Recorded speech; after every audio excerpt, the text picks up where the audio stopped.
नमस्कार साथियों, स्वागत है आप सबका हमारे यूट्यूब चैनल एग्ज़ाम कैफ़े में। तो हम पढ़ रहे थे मीडिएवल हिस्ट्री। आज हमारी मीडिएवल हिस्ट्री की 5वीं क्लास है। तो इससे पहली वाली वीडियो में हमने देखा कि जो नसरुद्दीन महमूद था उसके टाइम पर आक्रमण किया था तैमूर लंग ने। ठीक है, अब तैमूर लंग ने फिर आक्रमण करके उसको वापस जाना था, तो अपना एडमिनिस्ट्रेटर बनाकर गया था खिज़र खान को। तो खिज़र खान ने ही सैयद डायनेस्टी की स्थापना करी थी। अब सैयद में कुछ खास है नहीं, एक दो चीज़ें हैं, और सैयद और लोदी बहुत छोटी छोटी डायनेस्टी हैं। तो हम दोनों को आज एक ही वीडियो में कंप्लीट कर देंगे। तो चलिए हम यहाँ से आगे बढ़ते हैं। सैयद डायनेस्टी की स्थापना किसने करी थी? खिज़र खान ने। ठीक है, तो ये तो अब बता ही दिया है कि जैसे जो वो था तैमूर लंग था, वो इसको यहाँ पर अपना एडमिनिस्ट्रेटर बनाकर गया था, तो इसने सैयद डायनेस्टी की स्थापना कर दी थी। इसके बाद आता है रैयत आला की उपाधि किसने धारण की? रैयत आला की उपाधि भी धारण करी थी इसने ही, खिज़र खान ने ही। इसने कभी भी सुल्तान की उपाधि धारण नहीं करी थी। सुल्तान की उपाधि कभी भी इसने धारण नहीं करी थी, सुल्तान। ठीक है, और ये अपने आप को जब जो तैमूरलंग मर गया था, उसका बेटा शाहरुख था ना, तो उसको भी ये नजराना भेजता रहता था, ये दिखाने के लिए कि हम आपके ही प्रतिनिधि हैं। उससे ये सेफ रहता था, उनके आक्रमण का खतरा इसके ऊपर कभी नहीं आता था। ठीक है, तो इसने कभी भी सुल्तान की उपाधि धारण नहीं करी और इसने रैयत आला की उपाधि से अपने आप को सेटिस्फाइड रखा। अगला क्वेश्चन है, दिल्ली सल्तनत के किस शासक ने खुद को पैगंबर मोहम्मद का वंशज बताया? तो इन्होंने ही जो ये है ना खिज़र खान, इसने खुद को पैगंबर मोहम्मद का वंशज बताया था। ठीक है। एक बात और है कि ये सिया थे, मतलब मुसलमान, जैसे मुस्लिम्स में दो होते हैं, एक होते हैं सिया, एक होते हैं सुन्नी। ठीक है, सिया कौन होते हैं? सिया होते हैं, सबसे पहले चलो सुन्नी जानते हैं। सुन्नी होते हैं जो पैगंबर मोहम्मद की बातों को फॉलो करते हैं। ठीक है, जो पैगंबर मोहम्मद थे उनकी बातों को जो फॉलो करते हैं वो होते हैं सुन्नी। लेकिन सिया कौन होते हैं? जो पैगंबर मोहम्मद के एक वंशज थे, अली। तो जो अली के कहे गए कथनों को फॉलो करते हैं वो होते हैं सिया। तो ये थे ना, ये खिज़र खान, ये सिया वंश के थे। ठीक है, आगे चलते हैं। दिल्ली राजवंश का कौन सा शासक मुसलमानों के सिया समुदाय से संबंधित था? ये आ गया ना क्वेश्चन, खिज़र खान ये ही मुसलमानों के सिया समुदाय से संबंधित था। ठीक है, आगे चलते हैं। खिज़र खान का पुत्र कौन था? खिज़र खान का पुत्र था मुबारक खान। ठीक है, ये 1421 के आसपास राजगद्दी पर बैठा था। 1421 के आसपास ये राजगद्दी पर बैठा था। मुबारक खान इसका नाम था। अगला क्वेश्चन है, तारीख़ मुबारक शाही। तो ये तारीख़ मुबारक शाही मुबारक खान के लिए ही लिखी गई थी। इसका ये याद रखना, ये इंपॉर्टेंट क्वेश्चन है। याहिया बिन अहमद सरहिंदी, याहिया बिन अहमद सरहिंदी, ये भी एक बार को ना भी याद रहे तो ये तो जरूर याद रखना है कि तारीख़ मुबारक शाही किसके बारे में लिखी गई है? तो ये मुबारक खान के बारे में ही लिखी गई है। आगे चलते हैं। सैयद वंश के किस शासक ने अपने नाम का सिक्का जारी किया था? ये किया था मुबारक खान ने। जो खिज़र खान था उसने कभी भी अपने नाम के सिक्के नहीं चलाए थे, उसने जो तुगलक वंश था ना उसके नाम के सिक्के वो चलाता रहा था। लेकिन मुबारक खान ने अपने नाम के सिक्के जारी किए थे।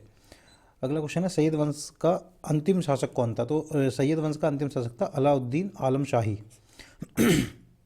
बस ये इतना ही है सैयद वंश में, और कुछ खास है नहीं। इसका टाइम पीरियड और देख लेते हैं। 1414 से लेकर के, और ये था 1414 से 1451 तक। फिर उसके बाद आप जानते हैं इसके बाद लोदी वंश आ गया था। अब ये कैसे गया था वो कोई खास इंपॉर्टेंट नहीं है, इसके बहुत ज़्यादा डिस्प्यूट हो गए थे। तो चलो ठीक है, वो एक अलग चीज़ है, उसको छोड़ते हैं। हम काम की बात करते हैं, तो एग्जाम के पॉइंट ऑफ व्यू से इंपॉर्टेंट है। ठीक है, तो अब हम शुरू करते हैं लोदी वंश। लोदी वंश का संस्थापक हम सब जानते हैं, बहलोल लोदी था। इसमें 3 ही संस्थापक माने जाते हैं। इसमें 3 कौन कौन से हैं? एक तो यही है बहलोल, बहलोल के बाद आया सिकंदर। सबसे ज़्यादा जो इसमें 1-2 चीज़ें हैं वो बस सिकंदर की हैं, जैसे गजे सिकंदरी, आगरा शहर की स्थापना, और सबसे इंपॉर्टेंट है आगरा शहर की स्थापना। इसके बाद आया इब्राहिम लोदी। ठीक है, इब्राहिम लोदी को आप जानते हैं कि जो वो था मुग़ल सम्राट था ना बाबर, उसने 1526 में पानीपत के प्रथम युद्ध में हरा दिया था। चलो आगे चलते हैं। बहलोल लोदी की सबसे महत्वपूर्ण जीत कौन सी थी? बहलोल लोदी ने क्या करा था? जौनपुर को जीत लिया था बहलोल लोदी ने। ठीक है, और जौनपुर को उस समय क्या बोला जाता था? हीरा। जौनपुर को लोदी वंश के समय किस शहर को भारत का सिराज कहा जाता था? ये इस जौनपुर को ही कहा जाता था भारत का सिराज। तो भारत का सिराज को इसने जीत लिया था बहलोल लोदी ने। अगला क्वेश्चन है, सिकंदर लोदी का दूसरा नाम क्या था? सिकंदर लोदी आ गया ना, उसका बेटा आ गया। अब ये जो बहलोल लोदी है उसका बेटा था ये, इसका नाम था निज़ाम खान। तो क्या था कि जो बहलोल लोदी था उसने अपने बेटे को, निज़ाम खान को, मतलब सिकंदर लोदी लेकिन पहले इसका नाम निज़ाम खान था, उसको अपना उत्तराधिकारी नियुक्त किया। लेकिन कुछ लोगों ने इसका विरोध किया था, क्योंकि जो इनकी माता थी ना वो कुछ नीचे कुल में आती थी, इस वजह से इन्होंने विरोध किया था। लेकिन फाइनली यही बना था, फिर सिकंदर लोदी बना था। और इसमें यही इंपॉर्टेंट है लोदी वंश में। सिकंदर लोदी किस वर्ष शासक बना? ये 1489 में, 1489 में ये शासक बना, राजगद्दी पर बैठा था।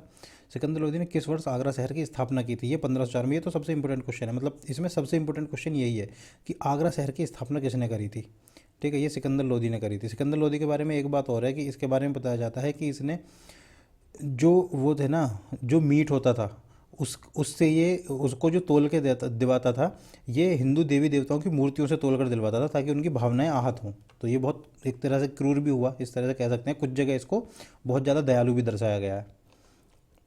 अगला क्वेश्चन है, गजे सिकंदरी को नापने का पैमाना किस शासक ने शुरू किया? गजे सिकंदरी, ये तो नाम से ही क्लियर हो रहा है इसके देखते ही, तो ये सिकंदर लोदी ने ही किया था गजे सिकंदरी को।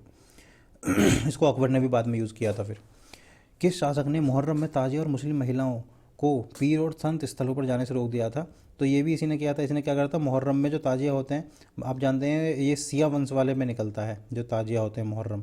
ठीक है, तो ये सिकंदर लोदी ने इनको मना कर दिया था जाने के लिए, बंद कर दी थी ये प्रथा। सिकंदर लोदी द्वारा फारसी भाषा में अनुवादित आयुर्वेदिक ग्रंथ का क्या नाम था? ये था फरंगी सिकंदरी। फरंगी सिकंदरी बहुत इंपॉर्टेंट चीज़, ये भी क्वेश्चन कई बार आया हुआ है। एक आयुर्वेदिक ग्रंथ था, इसको इसने पर्शियन भाषा में ट्रांसलेट कराया था। नेक्स्ट क्वेश्चन है, लज्जत सिकंदरी की रचना किस काल में हुई थी? लज्जत सिकंदरी क्या है?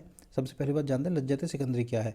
ये है एक जो क्या बोलते हैं उसको, जो मास्टरपीस सिंगिंग, ये लिखा हो ना सिंगिंग का मास्टरपीस, इसका मतलब है कि इसमें बहुत सारे जो सॉन्ग है ना वो इसमें कंपोज किए गए थे।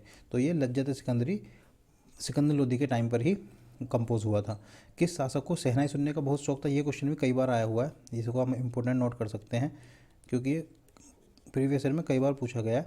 सिकंदर लोदी को ही था शहनाई सुनने का बहुत ज़्यादा शौक। नेक्स्ट क्वेश्चन है, सिकंदर लोदी द्वारा लिखी गई कविताओं का नाम क्या था? गुलरुखी, ये भी इंपॉर्टेंट क्वेश्चन है इसके बारे में, गुलरुखी। ठीक है, गुलरुखी के नाम से ये कविताएं लिखता था। नेक्स्ट क्वेश्चन है, किस शासक ने जकात को समाप्त कर दिया? अब जकात क्या था, ये लिखा हुआ भी यहाँ पर, ये था अनाज पर कर। जो भी अनाज होता है अपना गेहूँ वगैरह, उन पर जो कर लगता था उसको कहते थे जकात। तो इसने उसको ख़त्म कर दिया था सिकंदर लोदी ने। खतौली का युद्ध किसके बीच लड़ा गया था? खतौली का युद्ध लड़ा गया था इब्राहिम लोदी और महाराणा सांगा। महाराणा सांगा जानते हैं आप कौन थे? जिन्होंने बाबर को इन्विटेशन दिया था। पहले तो इन्होंने खुद हराया इब्राहिम लोदी को, लेकिन ये इसे जड़ से ख़त्म करना चाहते थे।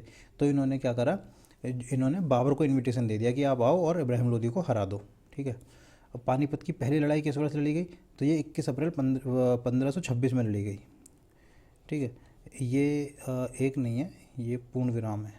ठीक है, हिंदी का पूर्ण विराम 21 अप्रैल 1526 में लड़ी गई थी। और इसके बारे में एक बात और है, लोदी वंश पहला अफगानी शासक थे। ये दिल्ली सल्तनत के ये पहले अफगानी शासक, दिल्ली सल्तनत के पहले अफगानी शासक। ठीक है, तो बस इसमें इतना ही है। सैयद और लोदी बहुत दो लाइन की हैं, इनमें बस एक दो चीज़ें इंपॉर्टेंट है, जैसे आगरा शहर की स्थापना किसने की थी, गजे सिकंदरी किसने चलाया था।